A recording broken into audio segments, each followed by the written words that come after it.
You're listening to Docs Outside the Box, episode 35. Welcome to Docs Outside the Box podcast. This is your official show, looking inside the minds of cutting-edge and innovative doctors. Think you'll find these stories in any medical textbook? Sorry. You're getting real life insight from men and women pushing the envelope beyond medicine. Ordinary doctors doing extraordinary things. Let's start now with your host, Dr. Nee Darko. This episode is brought to you by Set for Life Insurance. Protect yourself against life setbacks with Set for Life Insurance. Set for Life Insurance gets you disability and life insurance at a reduced cost with their exclusive discounts. Now that's why I use them. Visit www.setforlifeinsurance.com and tell them Dr. Darko sent you. Hey docs, are you looking to learn how to become a physician leader? Then Physician CEO is for you. Physician CEO is an accelerated business immersion program designed for physicians and developed by MBA faculty from the Kellogg School of Management at Northwestern University. The 2018 program begins this January, so learn more at www.physician-ceo.com/DOTB. What's good, everyone? I am back with another episode of Docs Outside the Box. I am your host. I am the Doc Outside the Box, Dr. Nee Darko. Now, someone wrote to me and asked, yo, Dr. Darko, what's up with all these episodes? And yeah, I had a large backlog of episodes that I needed to get out. And October was the month that I decided to catch up. So I still actually have some other episodes that I need to catch up on, but I wanted to give you about 4.5 episodes. I hope you all enjoyed it.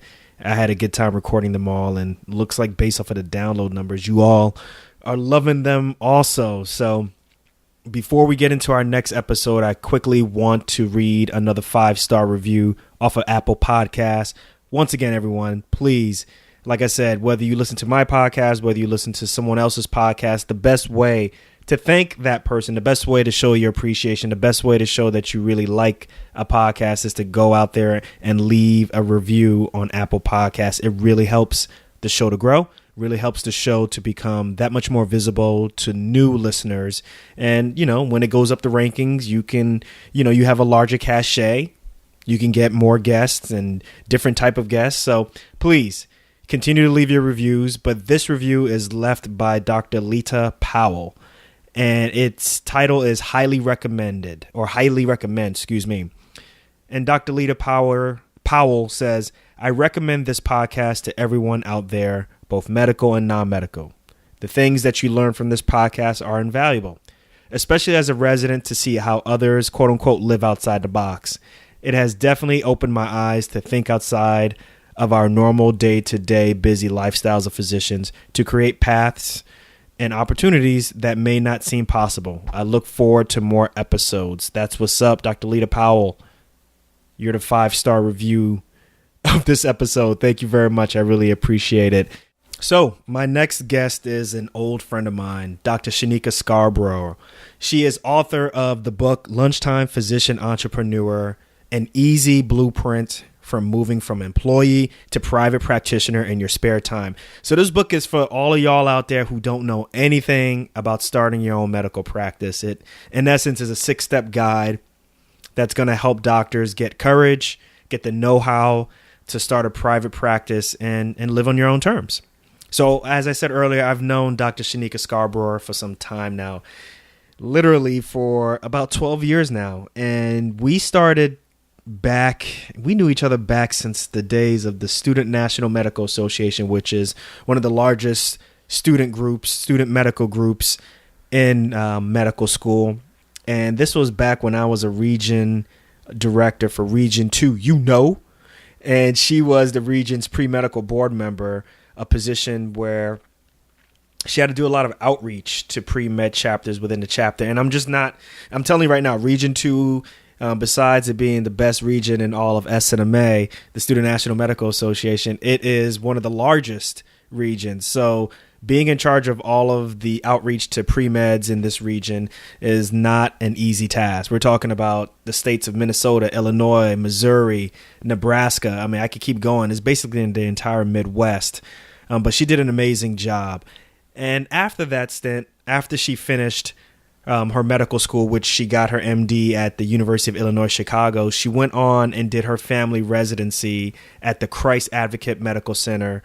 And afterwards, she went into and worked at a federal qualified health center, which is in short is FQHC. And she actually became disenchanted with medicine as a whole. You know, that's something that I think we all can relate to. Raise your hand if you know what I'm talking about. She felt as though basically she was practicing on a daily basis, and she just felt as though she was in a rat race. And shortly afterwards, she became burned out very quickly. And the very interesting thing about her is that she didn't allow this to kind of fester for a very long period of time. What I'm talking about long period of time, I'm talking about years and years and years. She got burned out very quickly, and she quickly gave in her resignation letter. And within the span of 3 months, she literally was ready to hit the floor running, and she started her own private practice in Chicago. Well, the key thing with her, though, is that during this time when she gave in her resignation letter, she used her lunch hour to basically learn how to run her own private practice. I mean, she used it as her hour of research, her hour of preparation, her hour of goal setting, and she learned everything that she could learn to start a private practice. And she actually ran a very successful private practice in Chicago. She since then is now practicing also telemedicine because unfortunately she's had to take care of her mother who has early on stage dementia. But she's taken that knowledge and has decided to teach other physicians how to take, in essence, the reverse steps, right? The majority of physicians nowadays are either leaving private practice and going into the world of being an employee, or going from residency or fellowship and going into becoming an employee. This is actually reverse, right? Like when I was interviewing her, when I heard about this, I was like, you sure you got this the right way? Usually most people do it the opposite way, but she went ahead and has decided to take all the knowledge that she's gained and put it into a book, and it has become a bestseller in its own right. So things that you're going to learn on this episode are the top 3 mistakes that physicians make when starting a practice. She also talks about what fears doctors may have from going from being employed to being in a private practice. She's going to tell us her advice on writing a book, as well as her tips on social media, particularly live streaming, right? Live streaming is getting huge now. Live streaming is big on Facebook. It's huge on Instagram. And I'm sure there's other social media platforms that I'm not aware of that live streaming is really huge. Actually, there's Periscope also. So we're going to learn about her tips on how to get really good at social media as well as live streaming. And of course, also, we're going to learn how she answers hashtag I'm not just a doc. So without further ado, I present Dr. Shanika Scarborough, author of Lunchtime Physician Entrepreneur.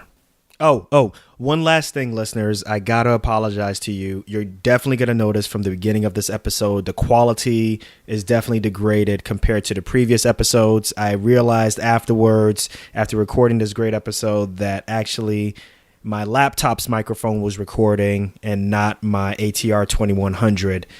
And nonetheless, though, I think you're still going to learn a lot. Just put up with it for this one time, and I promise you it's not going to happen again. But hey, imperfect action, sometimes you got to just move forward. But I just wanted to be honest and open with y'all, let y'all know what happened, and let's get on with the interview. Back at it again with another episode of Docs Outside the Box. I'm excited to introduce you all to Dr. Shanika, author of The Lunchtime Physician Entrepreneur, an easy blueprint for moving from employee to private practitioner in your spare time. Dr. Shanika, welcome to Docs Outside the Box. I'm excited to have you on the show. Thank you so much, Dr. Nee. How are you? I'm doing great, and congratulations on bestseller status. Hey, I appreciate that. Thank you. Whoop, whoop, you know? I know. My hands up in the air. You can't see me. Hands up in the air, though. Well, look, I'm really excited for you. I know that, you have an amazing journey that you're going to let us know about, and I know part of the culmination is you coming up with this book. And, I think it's a really good example of kind of living outside the box of your story and how you started from one point and then you kind of just decided to pivot on your own and took another path. And now you're being as successful as possible But before we get into the nitty gritty of all of that, why don't you just tell us a little bit about yourself? Tell us what medical school you went to and so forth. Absolutely. Well, I am Dr. Shanika, America's favorite family doctor. But why you got to be the favorite family doctor? Why you got to Because be telling? you know what? I see patients across America. Literally, I cover about 15 states right now. So 15 my states? patients, yes, my patients love me. I love them. So I think I can. I think I can hold on to this title of America's favorite family doc. I'm gonna give you that. I'll give you that. All right. So I don't. you're family medicine. All right. Yes, I'm a family medicine physician. I graduated from the University of Illinois in Chicago, College of Chi-town. Medicine, in 2009. Good Lord, the time flies. You know what? And I So wait, before you go into further, like we know each other. We go way back. We go way way back back. like ham sandwiches. Exactly. So everybody who's listening, me and Dr. Shanika were board members in the Student National Medical Association. Well, what? SMA. Region SMA. 2. You know how Region we 2, do. that's what's up. We go way back, but for some reason, I didn't know that you were class of 2009. For some reason, I thought you were class of 2006 when I was graduating. So actually, it took me a little bit longer to get through medical school than I would have liked. I It actually took happens. It time happens to off. everybody. Yeah, I took time off. Medical school was a little stressful for me, so I took about a year and a half off. To actually, I tried to be productive in my year and a half off, and I Right. actually did research at the NIH out in Okay. Bethesda All right. for some change because I had done that before and I knew I loved it. I loved DC at the time. So I just needed, to do something a little bit different. So I was supposed to originally graduate in 2007, but because I took that year and a half off, I came out in 2009. Okay. You did what you had to do. You hashtag got your life Exactly. together. You know what I'm saying? Isn't that one of your hashtags? Exactly. That is my hashtag. So, guys, if you guys don't know, because I'm America's favorite family doctor, I teach individuals how to live healthier, happier lives. And I do it with a hashtag group called Get Your Life Crew. Okay. We want to make sure Spell that that. everybody. Is that GETCHO? Is that get yo? No, not yo. Not yo. It's Get Yo. Get yo life together. All right. GETYOLIFE. Get Your Life. So you can hashtag that, and you will find a million posts of people getting their life together, making sure that they stay healthy. So Okay. yeah, I had to do that. I had to get my life. Sometimes you have to take the time for yourself to get yourself together, and to refocus and to repurpose. And that's exactly what I did. Okay, so then after med school and after you took some time off and you went down to the NIH, where'd you do your residency at? I did my residency at Advocacy. I can't talk like you today. Yeah, it's infectious, right?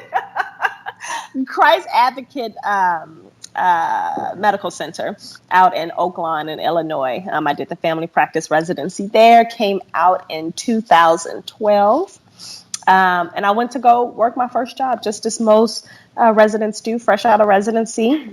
Especially as a minority physician, we look for chances to give back to our community. So I decided to work at a federally qualified health center, which means that that's a place where individuals who have no insurance or minimal insurance or, the underinsured, the disadvantaged go for care.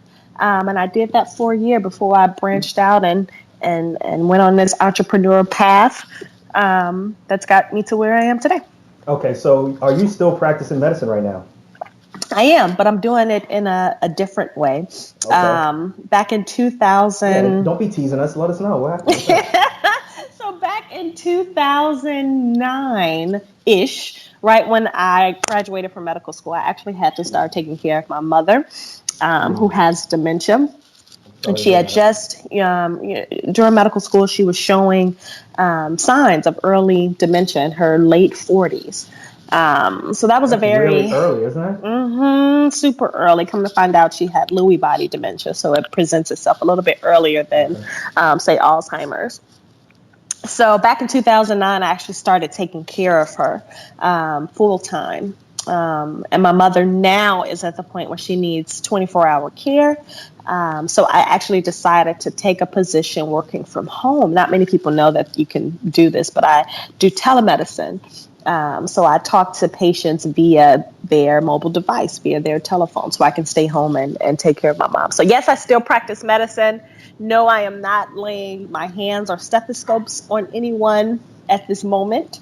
But yeah, I still see patients and I still practice medicine. Well, I mean, that's very admirable that you're taking care of your mother, and I'm really, heartfelt condolences of what's going on with your mother. So, Much appreciated. But she's a blessing to me. She's definitely a blessing to me. when you left the federally qualified health center, Mm-hmm. did I get it right? You were there for Mm-hmm. you were there for a year, and then you transitioned to this job, or did you transition to something else? No, I actually transitioned into my own private practice. Okay. What's up with that? So let's see. How can I go about telling this story? This is the juicy story. Mm-hmm. So most people, again, you want to go, you want to give back to your community. You want to, help the disadvantaged. And that's what my goal was coming fresh out of residency. That was my main focus. So I went to work for this this federally qualified health center, but was very disenchanted. Was very disenchanted there, just disenchanted with the way the whole process went, disenchanted with medicine as a whole. I was seeing upwards because I was very quick, fresh out of, fresh out of residency, you learn how to see these patients like that in your mind, you're diagnosing, you're moving, you're shaking, right? So that's what I was doing. And I was seeing patients really fast, and they took advantage of that, and they would double, triple book me, knowing that I would see all 30, 40, maybe 50 patients in an 8-hour period. And I burnt out very quickly, very quickly. So, patients Sounds are like in a the common hallway. theme. Sounds like a common theme.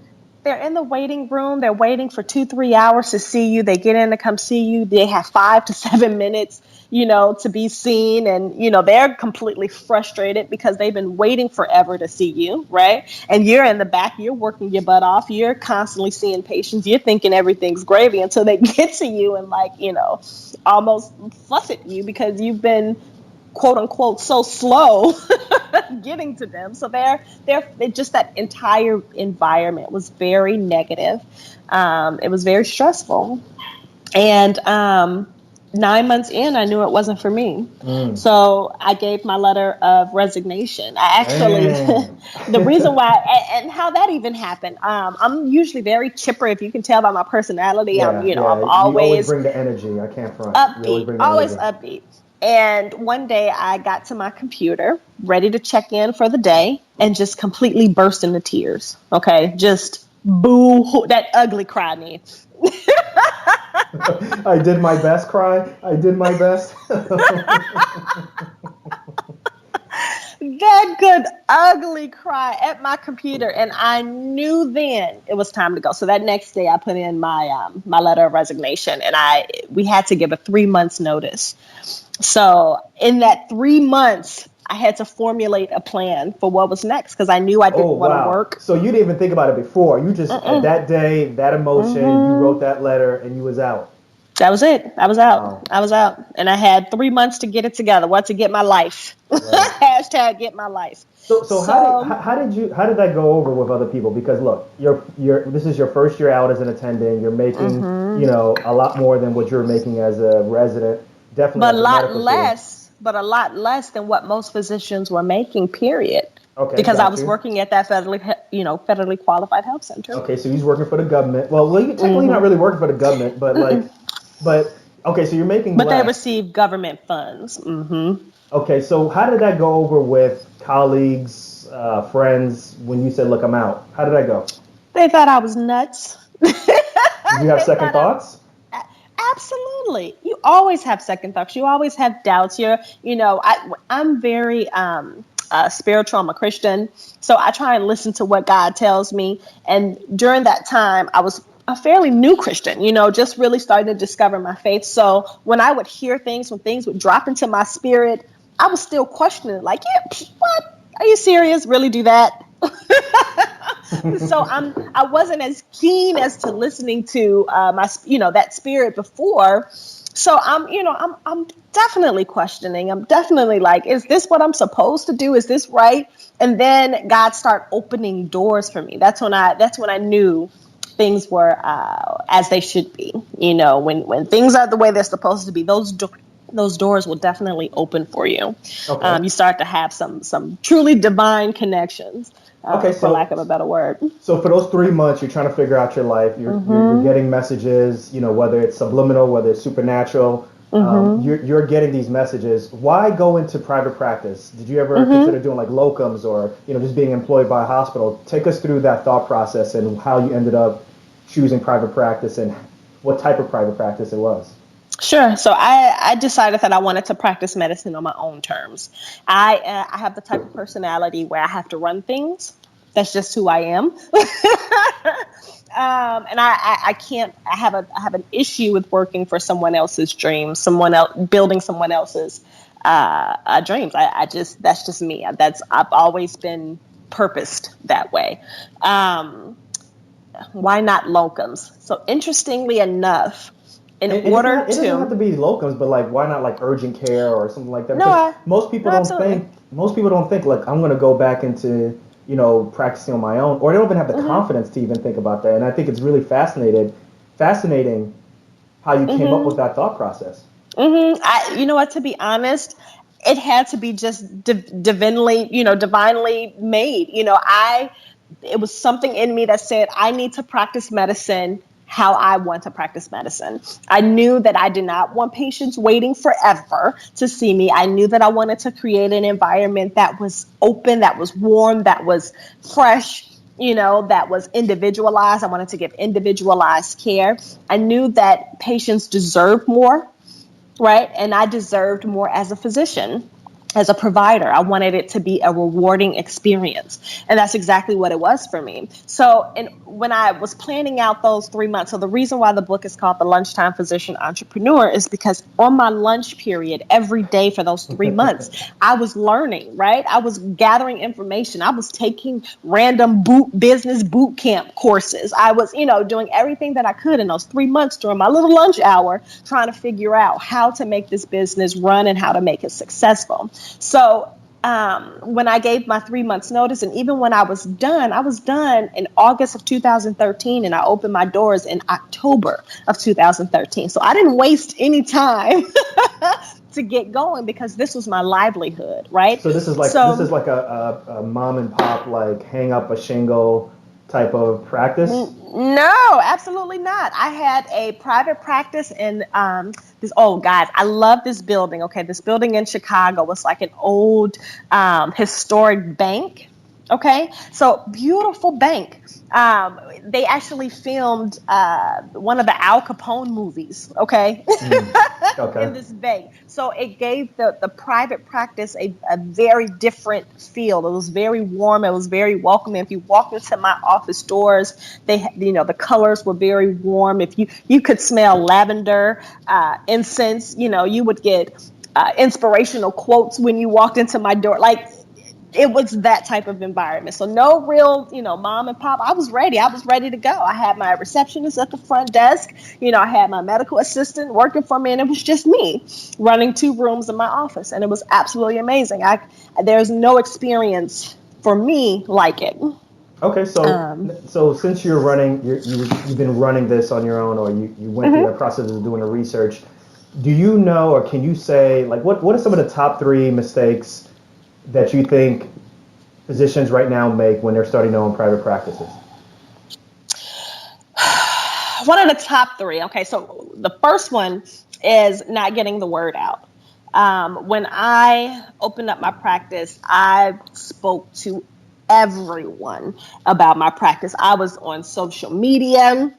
Even though social media, we're talking 2012, so social media was beginning to start, but it was really starting to boom.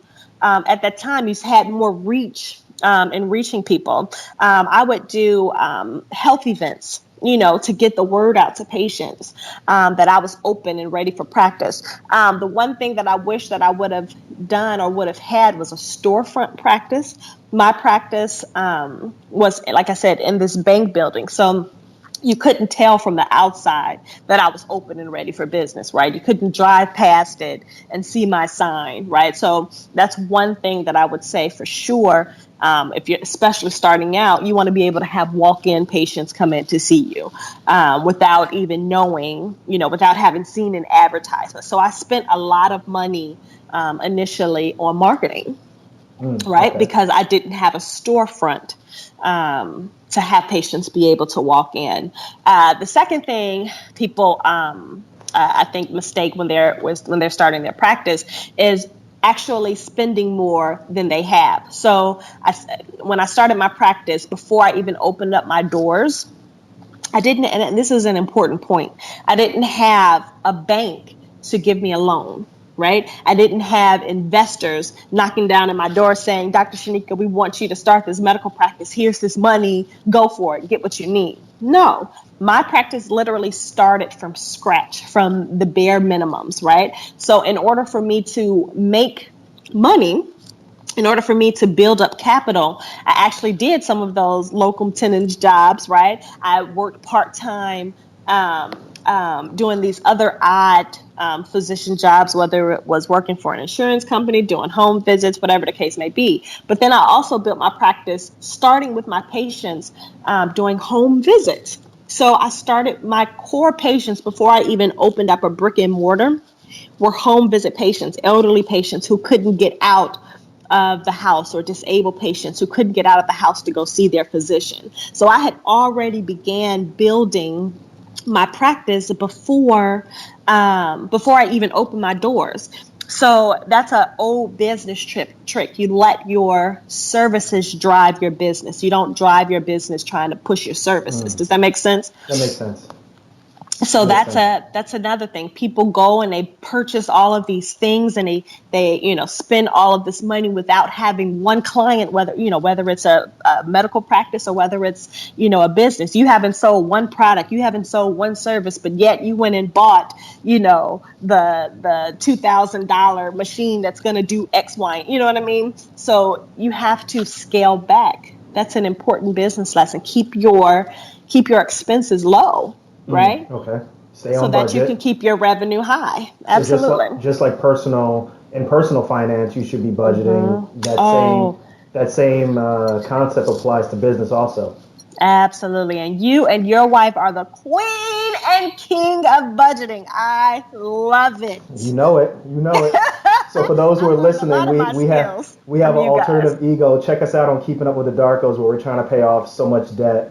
Yes. And, but yeah, budgeting is, and with us even having a business, there is, that concept, well, I'm budgeting for personal reasons, but do I necessarily need to budget for business? But you absolutely need to budget both ways. And absolutely. I wanted to ask you, so what are some fears that you think doctors have when they are leaving like an employed model like you have and going into maybe a private practice world? Can you talk about some of that? Yeah, so I've actually done a couple of polls in my Facebook groups. I have Facebook groups for the Lunchtime Physician. You are killing those social media too. Oh, well, thank ya. I appreciate you. But yeah, so I put up a few polls there, and this past year as well as a few years back. What are some of your fears when you are trying to open your a private practice or thinking about opening a private practice? And the number one thing that people are most fearful of is capital. Right? The same thing that we just talked about. Yeah. Having the funds, having the funds to do it. And how do you supplement your income in the time? I'm from the East Coast, so we say cash rules everything around me. So having enough cream. Enough cream. There you go. All right. Wait, who was on? You said East Coast. Who was that? Biggie on that tag? You know what I'm saying? Absolutely. I got to keep it real, Dr. Shanika. That's what's up. That's what it's about. So yeah, having enough capital, having enough cream, having enough dollars, having enough moolah, however you want to describe it, right? Okay. You want to make sure that they're very fearful that they're not going to be able to sustain their lifestyle, especially if you're coming from a high-paying practice. Usually, the high-paying practice physicians aren't the ones that's complaining too much. It's usually us primary care physicians. pediatrics, psychiatry. We're the ones that are like, look, we're the first stop. I'm gonna need for you all to pay us respectively, right? So, having enough money to maintain the lifestyle, just maintaining the lifestyle that you already have, is a big fear for people. Stepping out into that unknown. Another fear is, am I gonna fail? Right. Am I gonna fail? Will this be successful? Will this be profitable? That's right. a good point. What compelled you to write your book? Because I think I started reading it, and I think it's phenomenal. So let's take a moment to talk about your book and a little bit of the background. Absolutely. So the Lunchtime Physician Entrepreneur is actually adapted from an e-course that I did back in 2014, teaching physicians how to start their medical practice. So I actually did a live course, a live e-course, a live online course, teaching physicians how to start their medical practice. And that, a few people, I didn't advertise as much, but, I was still kind of, I was maybe 1 year out of starting my own medical practice. I'm like, and I think I can teach this, but I felt it was so important too, because so many people were missing out on that opportunity. A lot of my colleagues I see and still are, in some respect, very unhappy in their fields. They are burned out, stressed out, overworked. And they're still, I'm watching, and they're still going through the same cycle that they were going through back when I wrote the e-course back in 2014. And it's a little frustrating to see, but everyone's not meant to go on this path. So I truly understand that. But so the book is actually adapted from that e-course. And the reason why I wrote that e-course in the first place was because I'm watching my colleagues. I knew that I was there in that moment with them, a couple of years prior, feeling the exact same way. So we don't learn the business of medicine in medical school or residency, right? You may get at least in my residency, our program director sat down with us for maybe an hour or two and talked about practice management, but that was literally it. You're just like any college, right? They tell you to go to college, get a degree, and go find a job. And that's pretty much the same atmosphere or same environment for physicians and residents, right? You go get your medical degree, you go to residency, finish that up, get your training, and then you go and you find a job, right? So we're not taught how to be successful. We're not taught how to start our own practices. We're just not versed in that whole concept. Right. And if you don't have that proverbial spoon in your mouth, right? If you don't have, some parents that are backing you up with, a trust fund, or parents that were physicians, in their own field, and they're passing down the business to you, that's usually how it goes, then you miss out on that opportunity, and you are subject to working for someone else for the rest of your life. And I knew that wasn't for me. Now, is this almost like a how-to kind of start your own practice, or is this mainly for people who are seasoned private practice doctors who can kind of turn things around? This is mainly for those who are coming right out? This is for anyone who has a desire to start their own practice and have no idea how to get started, right? And apparently it's been well received also, too. Oh, thank you. Yes, people are giving me some high fives online, so I'm very excited about that. And I actually have a couple of students who took the course, the live course, and who have started their practices today, and I'm super excited, for them as well. But yeah, it's wherever you are in life. If you are a seasoned physician and you've been working for someone, working for corporations, you can read this book and get started. If you are still in residency and you're thinking about this starting, fresh out of residency, you can read this book and get started. So it's for anyone who has a desire to move forward and to start their own private practice. Absolutely. And now, a word from our sponsor. Understanding how to run a business in medicine will put you at a unique advantage in the future. Whether it's leading a hospital, practice, or starting a new venture, the Physician CEO program will put you in focus from day one. Physician CEO is an accelerated business immersion program developed by MBA faculty from the Kellogg School of Management at Northwestern University.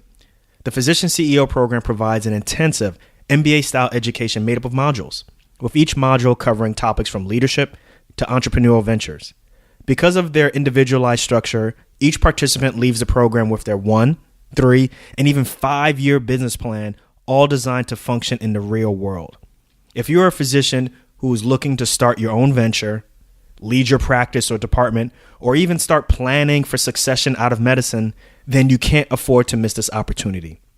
Class is filling up. The 2018 program begins this January. Learn more at www.physician-ceo.com/DOTB. I gotta say it's an easy read, which is really good nowadays. Oh, good. And because the way how we grew up, books were pretty terse and stuff, and nowadays having something that you can get through really quick and get some great tips from is very useful. And I wanted to ask you about writing a book and getting it published and doing so well as you did.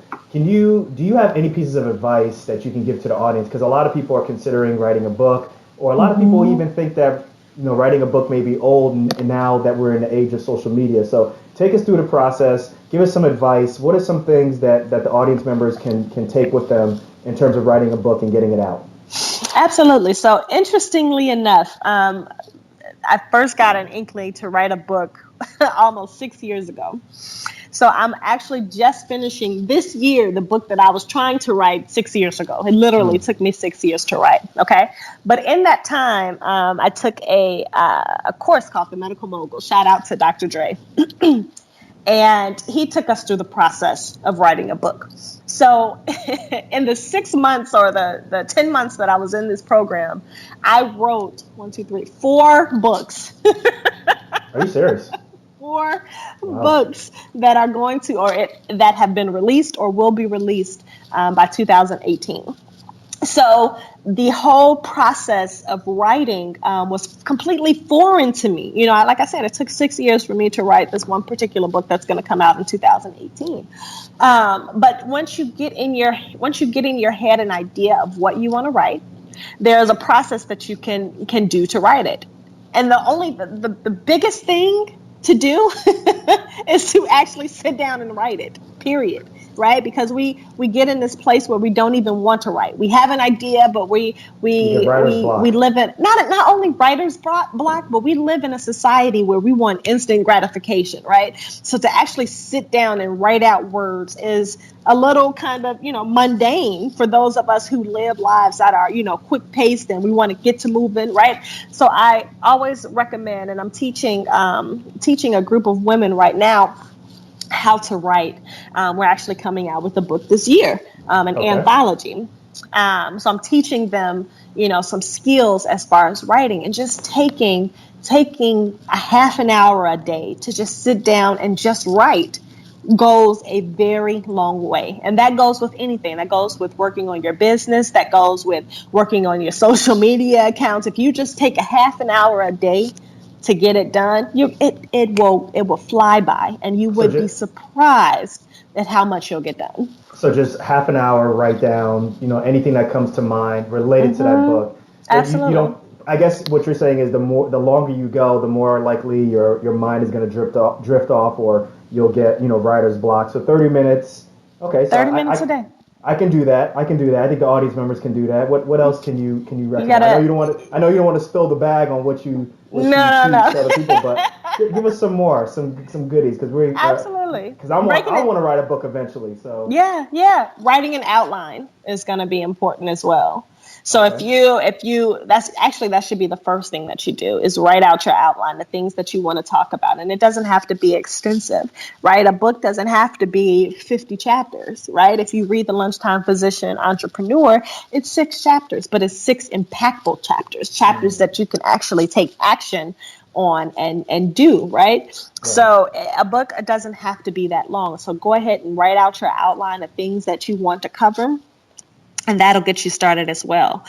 And then just break it up in actionable chunks, right? Those 30-minute actionable chunks where you sit down and you hammer out that bullet point. Okay. Now, I want to pivot for a second. Because I know we mentioned it before about your social media presence. If you have a very large social media presence, you're on Facebook, you're live streaming, obviously you're on Twitter and the other different social media options out there. Talk to us about that. Should doctors be embracing this more? Because you're live streaming all the time. Like, how do you find time to do all that stuff? Like, what are the tips that you can give to people so that they can, be impactful on it, so it can help their practice or maybe even help their branding? So one actionable item that I can tell you right now that I wish I would have done, that I'm actually going to start doing in June, because, there are a lot of things going on these past couple of months with my book launch and traveling. And, I wanted to make sure that everything was in place. What I wish I would have done was to do it more consistently, Right. to, have a set schedule for when I was going to do a live stream. That's important because people want to see you, right? Once you start developing your audience, they're expecting you, they're ready for you, they're interacting with you. So I would add, what I'm going to start in June is I'm going to set a schedule. I'm going to be live on this day. Look for me. Let's go. Right. Okay. That's what I wish I would have done. So I'm giving that piece of advice to you and your audience is to, set a day, set a time. This is when you're going to live stream so people can know and, expect you and be ready for you. It's important to live stream, as especially now before they start charging, right? Because how yeah, that's true. Yeah, that is true. How social media they got to monetize everything. Absolutely. It's important for physicians to live stream because we are educators, number one, right? Regardless of whether we're seeing patients on a one-on-one basis or whether we're seeing, patients in a group practice or, whether we just want to teach a general population. We are educators. It is our duty to educate the public about health issues. I find that people are very hungry for knowledge. They want to know, right? And the old adage, if you don't know better, you won't do better. A lot of people want to do better, but they simply just don't have the information or the knowledge to do so. So I am very adamant and very keen on educating our public, educating especially our disadvantaged communities where heart disease, hypertension, cholesterol, obesity, where it runs rampant in our communities. I am very adamant about teaching our communities healthy lifestyle, healthy lifestyle changes, as well as the reason behind why you should, eat better, why you should, they need to understand the process of hypertension and how does that happen, and explaining it in layman's terms, not the stuffy physician, I know everything terms that we, tend to take with patients. So I think that's what my audience is very appreciative of. I Get Your Life crew. They're very, hey, look. You said Get Your Life or Get Your Life? Well, okay. So I'm from the south side of Chicago, okay? I need to clarify this so make sure everybody's getting the right hashtag. We don't always write how we sound. So it sounds like Get Your Life with a CH, but it's actually Get Yo, GETYO, Okay. right, LIFE. Get Your Life. well, look, Dr. Shanika, we're getting towards the end of the interview, and I just want to ask you some quick, fast questions. You game? Let's go. You ready to do this? Let's go. All right, so check it out. So what's one thing you want the listeners to get from this podcast? You know what? I want you to be passionate about whatever it is you're going to do, and I want you to pursue it with fever. Love it. Is it fever or fever? Which one is it? Whichever way you want it to go, girl. You know what? Both. It's your world. Both. I want you to pursue it with fever and fever. Exactly. All right. Well, what can the audience expect from you in 5 years? What's coming up next? Besides, well, obviously the first thing is those books, right?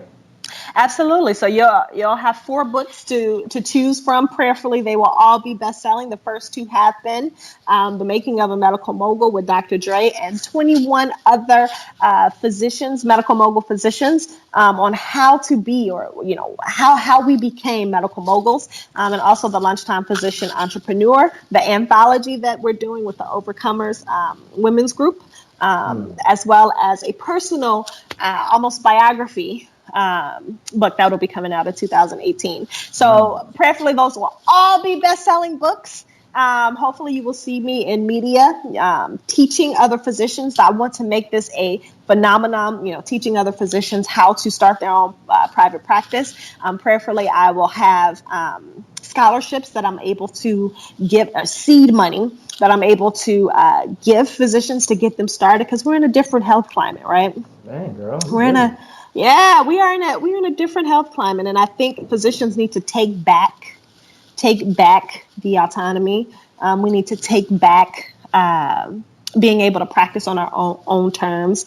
The government has stepped in, and these insurance companies have stepped in and have taken away the autonomy of physicians, and I think we need to take it back. And so if it's a movement, this isn't just for your own personal pride. This is a movement for better care for patients and for physician satisfaction with their work. I love the answer. So knowing what you know now, right? You're Dr. Shanika. Knowing what you know now, what advice would you give yourself as a pre-med or even as med student, Dr. Shanika? No fear. Or student Dr. Shanika, my bad. Have no fear. No fear. God did not give us the spirit of fear, right? We are all beautifully and wonderfully made. We can do whatever we want to do. We have to not have any fear. Behind that, of course, educate yourself so that you are making informed decisions. But again, pursue your passion without fear, right? I love it. That's a great answer. And the last thing that I ask my guests, obviously, is it's a hashtag. It's I'm not just a doc, I'm and it's blank. So I want you to fill out or answer that statement. So Dr. Shanika, I present to you, I'm not just a doc, I'm a force to be reckoned with. Okay. Yeah, nobody said that before. I like that one.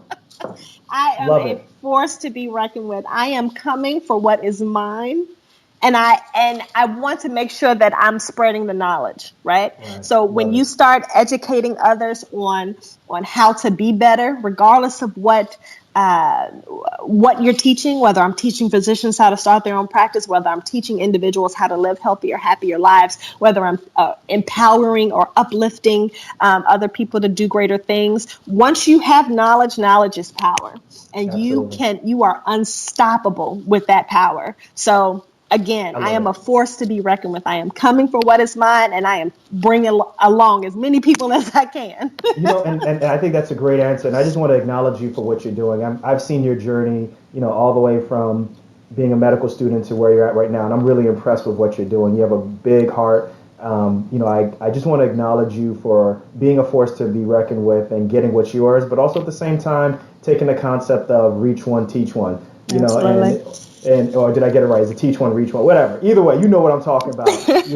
But I want to acknowledge you for what you're doing. I think what you're doing is great. So real quick, before we end the interview, I just want to give you an opportunity to kind of brag about yourself with your book. Where can they find you? How can they get in touch with you?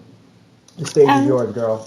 Absolutely. Well, I appreciate you so much, Nee. And I've watched your journey as well, and I'm super excited for everything that you are doing and everything that you are bringing to this medical profession. You are definitely out of the box, and I'm very appreciative of everything that you do as well. Thank you, girl. So I am Dr. Shanika, America's favorite family doctor. Again, you can find me at www.drshanika.com if you're interested in learning how to become a lunchtime physician entrepreneur, learning how to start your medical practice in your spare time. You can definitely find that information right on my website, www.drshanika.com. You can find me on any social media handle at Dr. Shanika. It's that simple. You can find me everywhere at Dr. DRSHANICKA. Instagram, Twitter, LinkedIn, Facebook. I do it all. And your book, The Lunchtime Physician Entrepreneur, is now available, right? Yes, it is. It is now available, and you can get that right from my website, www.drshanika.com. It is now an Amazon bestseller book. I am super excited about that. Yes. I would have never thought that I would have been a best-selling author. That's just blowing my mind. God is really, really good. He's been gracious. Well, that's amazing. Congratulations to you. We're all excited for you. And look, we got to do this again, Dr. Shanika. Thank you for being on the show. I'm down for it. Thank you so much, Dr. Darko. Take care, girl. Take care. Well, that's it. Episode 35 is officially over. I hope you all enjoyed it. That was a really good episode with Dr. Shanika Scarborough, author of The Lunchtime Physician Entrepreneur. Make sure you pick that book up and learn everything that you can about starting your own medical practice on your own terms. As well, make sure you follow her on drshanika.com and also on social media with the tag at Dr. Shanika, SHANICKA. And since we're talking about social media, make sure you leave me some feedback. You can always reach me at docsotb@gmail.com, as well as other sources, including Instagram with the handle at NiiPDarko. That's NiiPDarko. You could also reach me at Facebook with facebook.com/DOTB. And of course, with Twitter at DocsOTB. So I'll catch you guys on the next episode. But before we jet, remember one thing. We only got one life. Let's make it count and live outside the box. Peace.